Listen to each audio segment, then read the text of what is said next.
बहुजन समाज की हर खबर पाने के लिए सब्सक्राइब करें अम्बेडकर पीपल्स वॉइस और बेल आइकन दबाएं। लोगों को पार्टी के आगे के प्रोग्राम के बारे में ये भी बताना चाहती हूँ कि इसी महीने दिनांक 21 अक्टूबर सन 2021 से प्रदेश की प्रत्येक विधानसभा में उसके सभी सेक्टरों व पोलिंग बूथों आदि की बनी कमेटियों के सभी पदाधिकारियों को यहाँ विधानसभा चुनाव को खास ध्यान में रखकर उन्हें कैडर के जरिए हर स्तर पर तैयार व सजग करने का कार्य युद्ध स्तर पर पूरे प्रदेश में शुरू किया जाएगा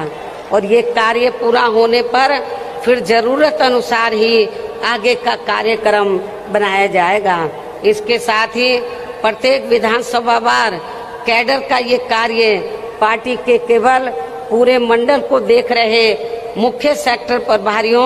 व पार्टी के स्टेट एवं केंद्रीय वरिष्ठ पदाधिकारियों द्वारा ही लिया जाएगा। इतना ही नहीं बल्कि आपकी मदद के लिए पिछले महीने 7 सितंबर को व आज 9 अक्टूबर को भी मैंने खासकर यहाँ यूपी में होने वाले विधानसभा चुनाव को ध्यान में रखकर जो भी जरूरी बातें आप लोगों के सामने रखी हैं तो उन्हें बुकलेट के जरिए भी हर विधानसभा में वहां के लोगों तक जरूर पहुंचाया जाएगा।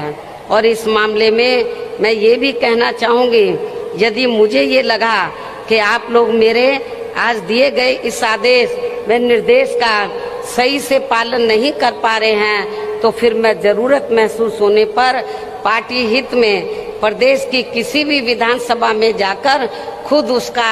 निरीक्षण भी कर सकती हूँ। इसलिए आपको ये कार्य पूरी ईमानदारी से ही करना है ताकि मुझे आपका इम्तिहान ना लेना पड़े। इसके साथ साथ यहाँ मैं ये भी कहना चाहती हूँ कि इसी पैटर्न पर चलकर उत्तराखंड व पंजाब स्टेट में भी पार्टी के लोग ये कार्य 21 अक्टूबर से ही शुरू करेंगे।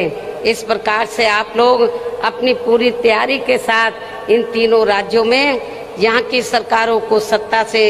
जरूर बाहर करेंगे। अर्थात आप लोग उत्तर प्रदेश में व इससे लगे उत्तराखंड प्रदेश में भी अपनी पार्टी की सर्वजन हिताय व सर्वजन सुखाय की सरकार जरूर बनाएंगे। साथ ही पंजाब स्टेट में भी बीएसपी व अकाली दल गठबंधन की श्री सुखबीर सिंह बादल जी के नेतृत्व में यहाँ भी अपनी सरकार जरूर बनाएंगे। इस भरोसे के साथ ही अब मैं मान्यवर श्री कांशीराम जी की पुण्यतिथि के मौके पर केंद्र की सरकार से इनको भारत रत्न की उपाधि से सम्मानित करने की भी जोरदार मांग करती हूँ और इसके लिए इनसे ये विशेष आग्रह भी करती हूँ। हालांकि इस मामले में हमें ये मालूम है कि केंद्र में कोई भी जातिवादी सरकार जल्दी से हमारे दलित वर्ग के महान व्यक्तित्व को इस उपाधि से सम्मानित करने वाली नहीं है। और इस संदर्भ में बाबा साहब डॉक्टर भीमराव अंबेडकर का खास उदाहरण आप लोगों के सामने है। आप लोगों को मालूम है कि बाबा साहब ने तो देश का संविधान बनाया और जब केंद्र में अंग्रेजों के जाने के बाद कांग्रेस सत्ता में आई, राज्यों में भी रही, तो कांग्रेस की जिम्मेवारी बनती थी कि बाबा साहब को भारत रत्न की उपाधि से सम्मानित करना चाहिए था। लेकिन कांग्रेस की केंद्र की सरकार ने बाबा साहब को भारत रत्न की उपाधि से सम्मानित नहीं किया और नतीजा क्या हुआ, हमारे लोग इसके लिए काफी संघर्ष करते रहे लेकिन सफलता नहीं मिली क्योंकि कांग्रेस पार्टी नहीं चाहती थी कि दलितों को और खासकर बाबा साहब को ये सम्मान मिले। उसके बाद जब बीएसपी बनी और 1989 में जब केंद्र में जनता दल की सरकार बनी श्री बीपी सिंह के नेतृत्व में और कांग्रेस सत्ता से बाहर हुई और मिली जुली सरकार बनी तो उस समय हमारी पार्टी के 3 एमपी जीत कर आए थे। मैं खुद भी जीत कर आई थी 1989 में बिजनौर से। तो उस समय श्री बीपी सिंह जी ये चाहते थे कि हम लोग सरकार में शामिल हो जाएं। हमने श्री बीपी सिंह को ये कहा कि हमें कोई मंत्री का पद नहीं चाहिए। हम केवल दो ही आपसे मांग कर रहे हैं, एक तो बाबा साहब को भारत रत्न की उपाधि से सम्मानित किया जाए और दूसरा मंडल कमीशन की रिपोर्ट लागू की जाए। तो श्री बीपी सिंह जी ने हमारी बात को मान लिया और श्री बीपी सिंह जी की सरकार में ही बाबा साहब को भारत रत्न की उपाधि से सम्मानित किया गया और पिछड़े वर्ग की मंडल कमीशन की रिपोर्ट लागू हुई। लेकिन ये बीजेपी को उस समय अच्छा नहीं लगा, जो आज जनगणना का भी विरोध कर रहे हैं ओबीसी का, और उन्होंने श्री बीपी सिंह की सरकार ज्यादा दिन नहीं चलने दी और उनकी सरकार गिर गई। इसलिए अब चाहे ये पार्टी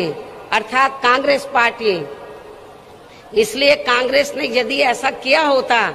तो आज कांग्रेस की हालत ऐसी नहीं होती। इसलिए अब चाहे ये पार्टी अर्थात कांग्रेस पार्टी दलित को किसी भी स्टेट का मुख्यमंत्री व देश का प्रधानमंत्री बाबा साहब का ये अपमान